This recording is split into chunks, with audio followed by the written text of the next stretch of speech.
10th class. आज हम पढ़ेंगे प्रोज का अपना सेकेंड लेसन जो है अ लेटर टू गॉड। इसके राइटर हैं G.L. फ्यूंटस। बेटा यहाँ स्पेलिंग में मिस्टेक है, एक्चुअल नेम जो था उनका FUENTES आता उनके नेम में, तो ये आप करेक्शन कर लेना। लेसन का नेम है अ लेटर टू गॉड, यानी गॉड को लिखा गया एक लेटर। किसने लिखा? लेंचो नाम की एक फार्मर ने। गॉड को लेटर क्यों लिखा? क्योंकि उसके सामने बहुत बड़ी प्रॉब्लम आ गई थी और उसका गॉड में इतना विश्वास था कि उसे लगता था गॉड उसकी प्रॉब्लम को सॉल्व कर देंगे। तो क्या प्रॉब्लम थी, कौन था लेंचो, क्या लिखा लेटर में और फिर क्या हुआ, आओ देखो स्टोरी में देखते हैं। The house, the only one in the entire valley, set on the crest of a low hill. जो हाउस था किसका? लेंचो नाम के फार्मर का, जो उस एंटायर वैली यानी पूरी वैली, पूरी घाटी में, घाटी कहते पर्वतों के बीच की, माउंटेन के बीच का जो निचला हिस्सा होता है उसको, तो पूरी घाटी में उसका अकेला घर था। वो कहाँ था? एक लोहे, एक जो नीचे पहाड़ी थी, कम हाइट वाली पहाड़ी थी, उसके क्रेस्ट यानी टॉप पर उसका घर बना हुआ था। उसे लिखा है द हाउस। द क्यों? क्योंकि वो अकेला घर था, इसलिए वो स्पेशल था। फ्रॉम हिज हाइट, अब यहाँ पे भी बेटा स्पेलिंग मिस्टेक है, बुक की प्रिंटिंग मिस्टेक है, यहाँ ये टी और आएगा, ये फ्रॉम दिस हाइट होगा। From this height one could see the river and the field of ripe corn dotted with the flowers that always promised a good harvest. From this height, इस ऊंचाई से, यानी जहां उसका घर था उस ऊंचाई से किसी को भी दिखते थे रिवर और कॉर्न, जो फसल लगी हुई थी, जो फ्लावर से डॉटेड यानी फुल थी, वो फसल के फील्ड, खेत जो थे वो किसी को भी दिखाई दे सकते थे। और फसल जो फ्लावर्स होते हैं वो क्या करते हैं? That always promised a good harvest. जब फ्लावर होते हैं फसल में बहुत सारे आए हुए क्रॉप में, तो इसका मतलब है हमेशा ही कि जो हार्वेस्ट है यानी हमारे जो तैयार हो जाएगी फसल वो बहुत अच्छी होगी। जितने फूल होते हैं उतने ही ज्यादा बीज बनते हैं ना, इसलिए। The only thing the earth needed was a downpour or at least a shower। अब उस टाइम अर्थ को यानी खेतों को जो अकेली चीज जिसकी जरूरत थी वो क्या थी कि डाउनपोर और एटलीस्ट अ शावर, थोड़ी बहुत बूंदाबांदी या बारिश की एक बौछार पड़ जाए। Throughout the morning, Lencho, who knew his field intimately, had done nothing else but seen the sky towards the northeast। अब throughout the morning, पूरी सुबह लेंचो, जो कि who knew his fields intimately, अपने खेतों को बहुत intimately, बहुत अच्छे से जानता था। क्या जानता था खेतों के बारे में अच्छे से? कि उनको बारिश की जरूरत है। तो लेंचो पूरी सुबह had done nothing else, उसने कुछ भी नहीं किया सिवाय seen the sky toward the northeast, north east की तरफ जो आसमान था उसको देखने की। क्यों देख रहा था उधर? क्योंकि नॉर्थ ईस्ट की तरफ से जो बादल आते क्लाउड्स वो बारिश लेकर आते, इसलिए उधर देख रहा था। Now we are really going to get some water, woman।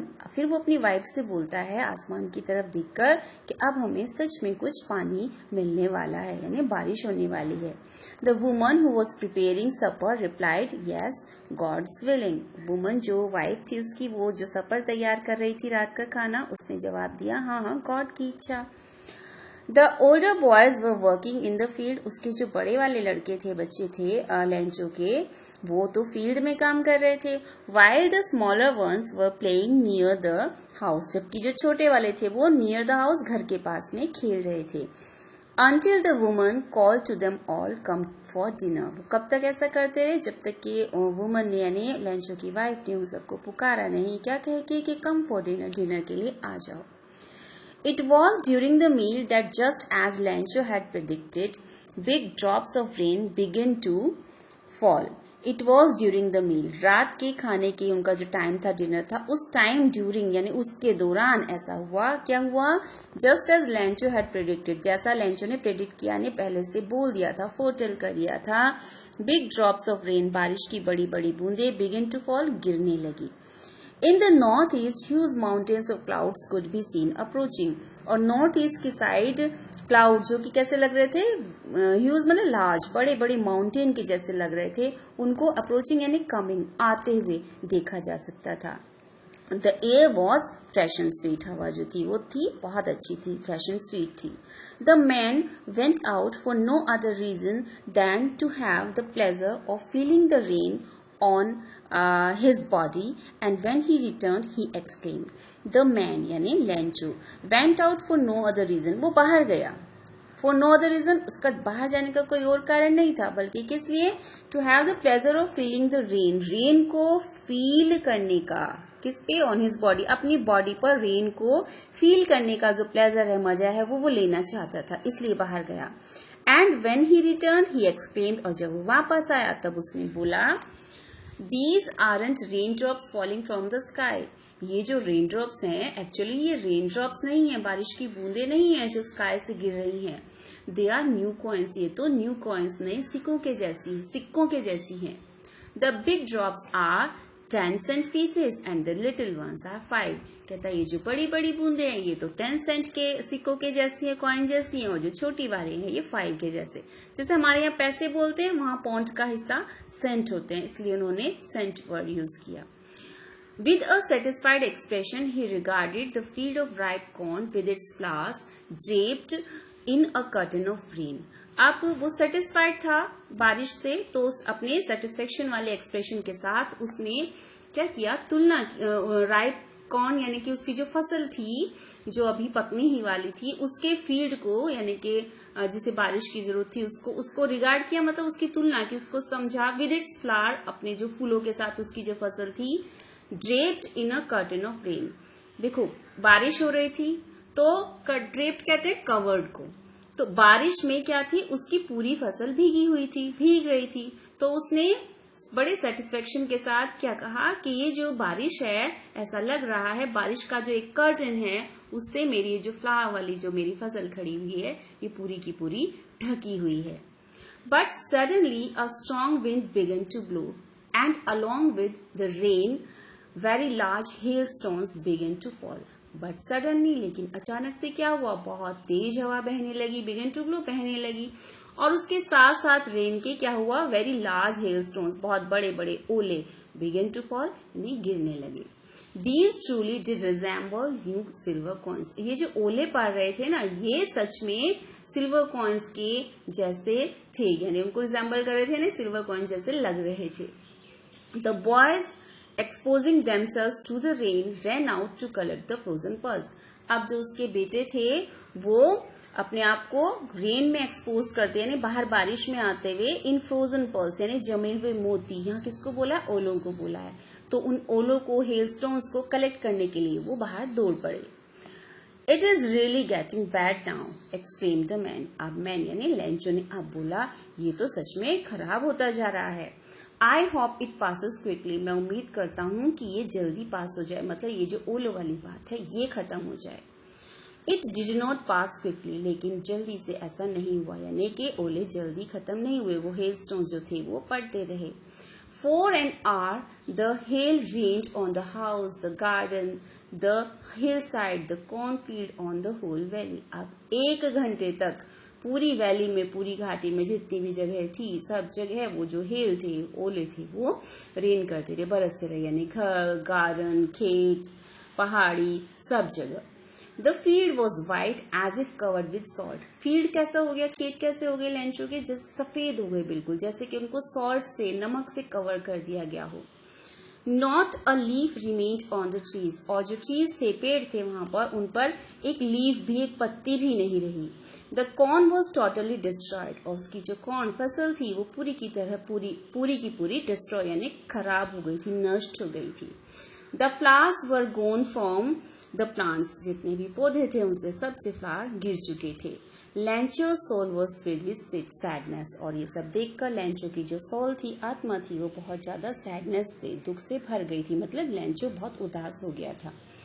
When the storm passed, अब जब वो तूफान गुजरा यानी खत्म हुआ, he stood in the middle of the field and said to his sons, तो वो जाके अपने जो मिडिल ऑफ द फील्ड, खेतों के बीच में जाके खड़ा हो गया उस समय लेंचो, और उसने अपने सन्स, अपने बेटों से कहा, A plague of locusts would have left more than this. Plague of locust. अब देखो आजकल हमारे इंडिया में क्या हो रहा है, टिड्डी दल, तुमने सुना होगा, टिड्डियां खेतों पे अटैक कर रही हैं। वही प्लेग ऑफ लॉकस्ट माने टिड्डियों का जो झुंड है, उसके बारे में लेंचो भी बात कर रहा है कि उसने भी would have left more than this, उसने भी फसल को इतना बर्बाद न किया होता, इससे ज्यादा उसने भी छोड़ दिया होता। The hail has left nothing, ओलों ने तो कुछ भी नहीं छोड़ा। This year we will have no corn, इस साल हमारी कोई कॉर्न यानी फसल नहीं होगी। That night was a sorrowful one, उनकी ये जो रात थी ये बड़ी सोरोफुल यानी दुख भरी थी। All our work for nothing, कहते सारा काम किया हमने पूरे साल और फॉर नथिंग, नतीजा कुछ भी नहीं। There is no one who can help us, कहते कोई भी ऐसा नहीं जो हमारी मदद कर सके। We shall all go hungry this year, इस साल हम सब भूखे मरेंगे, भूखे रहेंगे। But in the hearts of all who lived in that solitary house in the middle of the valley, there was a single hope, help from God. लेकिन in the hearts of all, उन सबके heart में, दिल में, who lived in that solitary house, solitary मतलब अकेले, क्योंकि कोई और घर वहां पर नहीं था, तो उस अकेले घर में in the middle of the valley, घाटी के बीचों बीच बने उस अकेले घर में जो लोग रहते थे उन सब के दिलों में there was a single hope, एक अकेली उम्मीद थी, आशा थी। वो क्या थी? हेल्प फ्रॉम गॉड, गॉड से हेल्प की। ठीक है, गॉड में उन सबका विश्वास था। Don't be upset even though this seems like a total loss, remember no one dies of hunger. क्या कहते हैं? डोंट बी सो अपसेट, इतना परेशान मत हो। इवन दो, हालांकि this seems like a total loss, ऐसा लगता है कि सब कुछ खत्म हो गया, पूरा लॉस हो गया हमारा, लेकिन रिमेम्बर, याद रखो, no one dies of hunger, भूख से तो कोई मरता नहीं है। That is why they say no one dies of hunger. That is what they say. ऐसा लोग कहते हैं कि यहाँ दे का मतलब होता है पीपल, जब कोई पर्टिकुलर इंसान नहीं, हम सबकी बात कर रहे हैं तो दे यूज कर लेते हैं। तो ऐसा कहते हैं कि भूख से कोई नहीं मरता, no one dies of hunger. All through the night, अब पूरी रात, Lencho thought only of his one hope, Lencho ने अपनी इस अकेली होप, उम्मीद के बारे में सोचा। द हेल्प ऑफ गॉड, वो क्या थी? गॉड की हेल्प। Whose eyes, जिसकी आंखें यानी गॉड की आंखें, as he had been instructed, जैसा कि उसको इंस्ट्रक्ट किया गया था यानी बचपन से सिखाया गया था, see everything, यानी गॉड की आंखें सब कुछ देखती हैं। even what is deep in one's conscience, यहाँ तक कि किसी की कॉन्शियस मतलब आत्मा में, डीप, गहरे क्या है, यानी इंसान सोच भी क्या रहा है, उसके दिमाग में क्या चल रहा है, उसकी आत्मा में, उसके मन में क्या विचार है, गहरे मन में क्या विचार है, उस सबको भी गॉड जो है वो देख लेते हैं, समझ लेता है। Lencho was an ox of a man working like an animal in the fields, but still he knew how to write. अब लेंचो क्या था? An ox of a man, आदमी कैसा था? ऑक्स जैसे, बैल जैसा, मतलब शारीरिक ताकत बहुत ज्यादा थी उसके अंदर, जैसे बैल में होती है ना जो खेतों में काम करता है, तो शरीर से तो वो बैल के समान था। Working like an animal in the fields, और मेहनती कितना था कि एक एनिमल की तरह से अपने खेतों में काम करने में हंस जुटा रहता था। बट स्टिल ही न्यू, लेकिन फिर भी वो जानता था हाउ टू राइट, के लिखते कैसे, यानी थोड़ा लिखना उसको आता था। तो the following Sunday at daybreak he began to write letter which he himself would carry to town and place in the mail. तो अगली सुबह उसने क्या किया? एट डे ब्रेक, यानी बिल्कुल सुबह सुबह, तड़क में ही, अगले संडे, तो तड़क में ही उसने एक लेटर लिखना शुरू कर दिया, जो ही हिमसेल्फ, वो अपने आप एक टाउन में लेकर जाता, कस्बे में, और वहां पर मेल में उसको वो डाल देना था। It was nothing less than a letter to God, वो जो लिख रहा था वो कुछ हल्की फुल्की चीज नहीं था, बल्कि क्या था? अ लेटर टू गॉड, सीधे गॉड को लिखा जाने वाला लेटर था। गॉड ही रॉट, अब उसने लिखना शुरू किया, God if you don't help me, अगर आप मेरी मदद नहीं करते हो, my family and I will go hungry this year, तो इस साल मैं और मेरा परिवार भूखा रहेगा।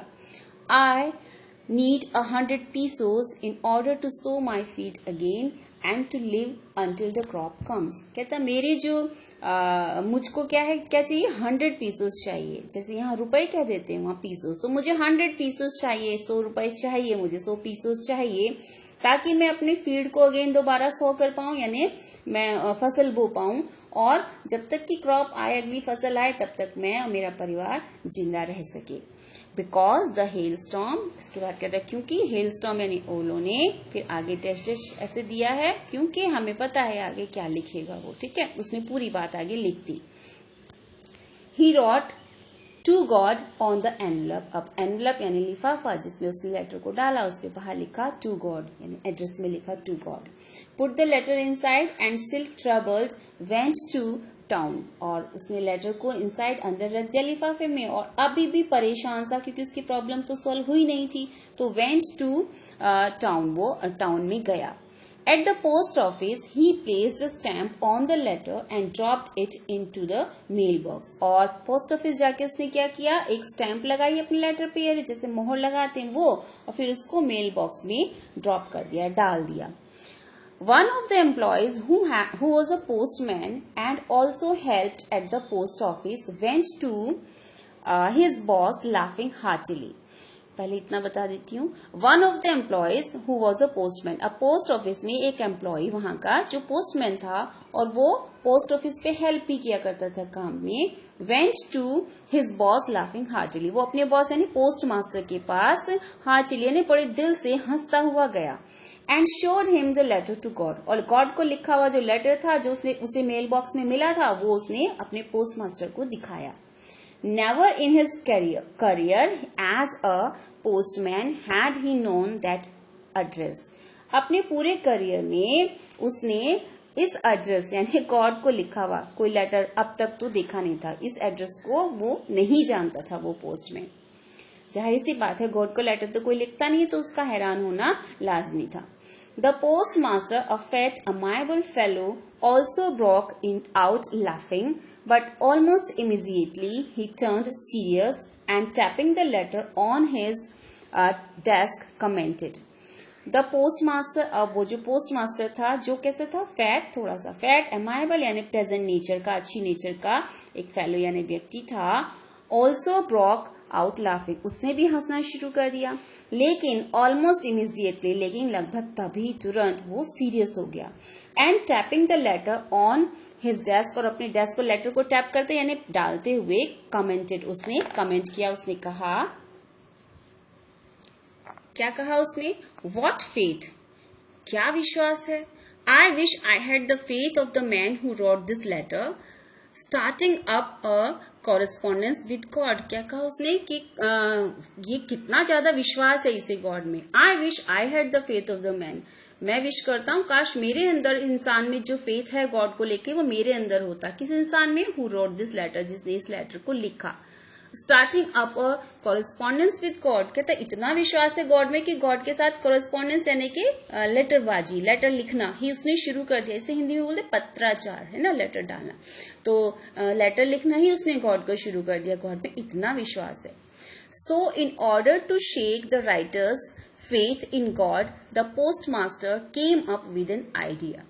अब so in order to shake, अब देखो शेक वर्ड यहाँ बिल्कुल गलत है, यहाँ होना चाहिए शेयर, ये भी एक मिस्टेक है, क्योंकि देखो इसका मीनिंग क्या बनता है, in order to shake the writer's faith in God, letter को लिखने वाले के गॉड में विश्वास को शेक करने, हिलाने के लिए।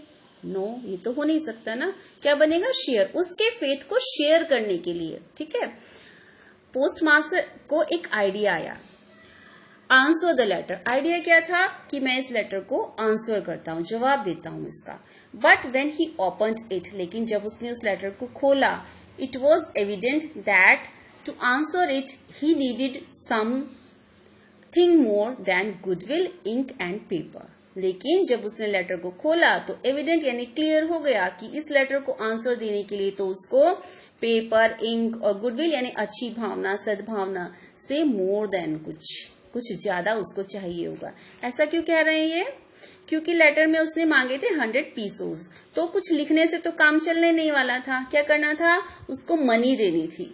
But he stuck to his resolution, लेकिन वो अपने रेजोल्यूशन यानी इरादा, डिसीजन जो उसने कर लिया था कि मैं जवाब दूंगा, उस पर वो अड़ा रहा। He asked for money from his employees, तो उसने क्या किया, अपने एम्प्लॉयज से पैसे मांगे. He himself gave part of his salary, अपनी सैलरी में से खुद भी कुछ पार्ट उसने दिया. And several friends of his were obliged to give something for an act of charity, और उसके दोस्तों में से भी, उनके जो फ्रेंड्स थे उसके दोस्तों में से भी सेवरल मैनी, कई, इस एक्ट ऑफ चैरिटी, दया के इस काम में, दान के इस काम में कुछ ना कुछ देने के लिए राजी हो गए. उन्होंने अपने आप को ओब्लाइज यानी ग्रेटफुल समझा कि हमें ऐसा अच्छा काम करने का मौका मिल रहा है. तो इस चैरिटी में उसके फ्रेंड्स ने भी पार्ट किया. देखो किस तरह पैसे जुटाए उसने, अपने एम्प्लॉयज से लिए, अपने सैलरी में से कुछ दिया और अपने फ्रेंड्स जो थे उनसे भी हेल्प ली. It was impossible for him to gather together the 100 pesos. अब 100 pesos तो gather together इकट्ठा करना उसके लिए impossible था. So he was able to send the farmer only a little more than half. तो वो इसलिए he was able to send, वो भेजने में समर्थ हुआ more than half, आधे से लिटिल मोर देन, आधे से थोड़ा सा ज्यादा ही उस फार्मर को वो पैसा भेजने में क्या हुआ, समर्थ हुआ. भेजना कैसे था, वही लेटर के थ्रू भेजना था, तो उसने रखा. He put the money in an envelope addressed to Lencho. उसने क्या किया, वो जो मनी थी उसको एक एनवेलप में रख दिया, लिफाफे में रख दिया, और उस लिफाफे पर जो एड्रेस डाला वो लेंचो का डाला. And with them a letter containing only a single word as a signature God, और लेटर रखा उसके अंदर, एनवेलप के अंदर, जिसमें सिग्नेचर के रूप में बस एक सिंगल वर्ड लिखा हुआ था और कुछ भी नहीं था, वर्ड था God.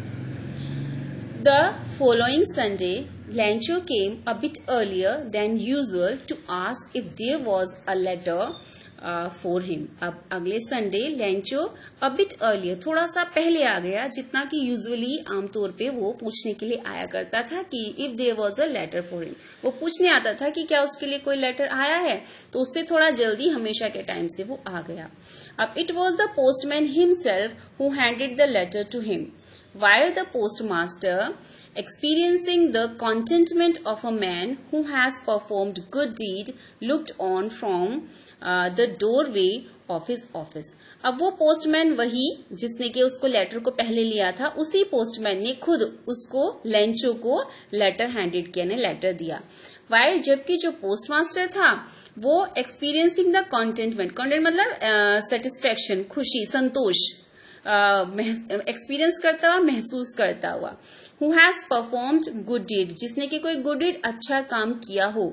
Looked on from the doorway of his office, वो अपने ऑफिस के डोरवे यानी दरवाजे से देखता रहा. अब इस लाइन का क्या मतलब हुआ, पोस्टमैन ने तो लेटर दिया और पोस्टमास्टर जिसने कि एक बहुत अच्छा काम किया था, वो अपने अच्छे काम की इस संतुष्टि को, सेटिस्फेक्शन को महसूस करता हुआ कि अब देखते हैं क्या होता है, वो अपने ऑफिस के डोरवे यानी दरवाजे से के रास्ते ये देखता रहा. क्या देखा उसने, Lencho showed not the slightest surprise on seeing the money.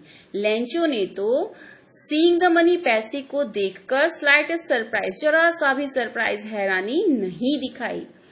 Such was his confidence, इतना उसका कॉन्फिडेंस, विश्वास था किसमें, गॉड में. But he became angry when he counted the money, लेकिन जब उसने मनी को काउंट किया तो वो गुस्सा हो गया. क्यों गुस्सा हुआ होगा, क्योंकि उसने 100 पीसोज मांगे थे और पैसे कितने थे, a little more than half, आधे से थोड़ा ज्यादा पैसे थे. God could not have made a mistake, nor could he have denied Lencho what he had requested. Lencho की फीलिंग्स बताइए कि उसे गुस्सा क्यों आया, कि गॉड उसके क्या नहीं कर सकता था, मिस्टेक नहीं कर सकता, कि गॉड कोई मिस्टेक नहीं कर सकते. मतलब मैंने 100 मांगे हैं तो गॉड ने गलती कैसे कर दी, मुझे कम कैसे दिए, तो गलती तो गॉड कर नहीं सकते. Nor could he have denied, ना डिनाई कर सकते, मना कर सकते Lencho what he had requested, और ना ही वो लेंचो को मना कर सकते उससे जो लेंचो ने रिक्वेस्ट की. मतलब लेंचो सोचता है मैंने गॉड से 100 पीसोज की रिक्वेस्ट की थी, तो ना तो वो मेरे को मना कर सकते, ना वो कोई मिस्टेक कर सकते, यानी कि 100 भेजने ही थे और वहां पे कम थे, इसलिए उसे गुस्सा आया. Immediately Lencho went up to the window to ask for paper and ink. तो इमीडिएटली, तुरंत लेंचो जो था वो पोस्ट ऑफिस की खिड़की के पास गया और उसने वहां से पेपर और इंक मांगा. On the public writing table he started to write. और वहां पर जो पब्लिक राइटिंग टेबल यानी कि सबके लिए टेबल, जैसे तुमने बैंक में भी देखा होगा, ऐसे ही पोस्ट ऑफिस में भी होती है एक टेबल एक्स्ट्रा, जैसे कहीं पड़ी होती है, वहां पे उसने स्टार्टेड टू राइट, लिखना शुरू कर दिया। With much wrinkling of his bro caused by the effort he had to make to express his ideas। और जब लिख रहा था तो क्या हो रहा था, उसके ब्रो माथे पर बहुत रिंकल पड़ रहे थे, सलवटें पड़ रही थी। क्यों? caused by the effort he had to make to express his ideas, अपने आइडियाज को एक्सप्रेस करने के लिए जो उसे एफर्ट लगाना पड़ रहा था, कोशिश करनी पड़ रही थी, उसकी वजह से। मतलब वो बहुत पढ़ा लिखा तो नहीं था ना, तो जो भी उसको गॉड को कहना था उसके लिए उसे बहुत सोचना पड़ रहा था, क्या लिखूं, किस तरह से लिखूं, तो उस चक्कर में उसके माथे पर सिलवटें पड़ रही थी।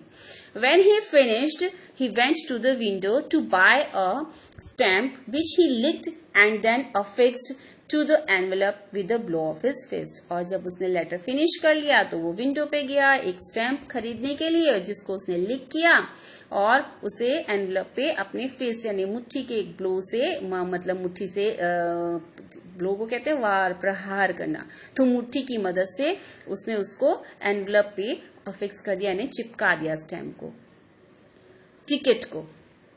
The moment that the letter fell into the mailbox, the postmaster went to open it। अब पहले भी ये स्टैम्प वर्ड आया था, मुझे मेरी हिंदी इतनी अच्छी नहीं, मैंने इसको शायद मुहर बोल दिया था, तो ये टिकट है, ticket. The moment that the letter fell into the mailbox, the postmaster went to open it। उस मोमेंट जब जैसे ही मेल बॉक्स में वो लेटर डाला गया, यानी लेंचो ने डाला, उसी पल पोस्टमास्टर बड़े क्यूरियस होके वो वेंट टू ओपन, इसको खोलने के लिए पहुंचा। मतलब पोस्टमास्टर सोच रहा था अब इसने क्या लिखा होगा। इट सेड, यानी लेटर कह रहा था, यानी लेटर में लिखा हुआ था, God of the money that I asked for only 70 pesos reach me. क्या कहता है, गॉड वो जो मनी मैंने आपसे बोली थी उसमें से केवल 70 pesos ही मुझ तक पहुंचे हैं, मैंने 100 मांगे थे, 70 मिले हैं। सेंड मी द रेस्ट, बाकी की पैसे मुझे भेज दो। Since I need it very much, क्योंकि मुझे इसकी बहुत ज्यादा जरूरत है। But don't send it to me through the mail, लेकिन मेल से मत भेजना है मेरे को, यानी पोस्ट के जरिए मत भेजना। Because the post office employees are a bunch of crooks. Lencho क्या कहता है, क्योंकि ये जो पोस्ट ऑफिस के एम्प्लॉयज हैं, यहाँ पे जो काम करते हैं, ये बंच ऑफ क्रूक्स है, यानी ठगों का, गलत लोगों का ये एक बंच है, एक ग्रुप है। और लास्ट में लिखता है लेंचो। देखो पोस्टमैन ने मदद की थी बहुत सारी, लेकिन लेंचो इतना सीधा था, उसको लगा गॉड ने पैसे भेजे हैं, गॉड पैसे भेज सकते हैं, इसलिए वो उन्हीं को बंच ऑफ क्रूक्स कहता है। आई होप तुम्हें लेसन समझ में आया होगा। थैंक यू बच्चों।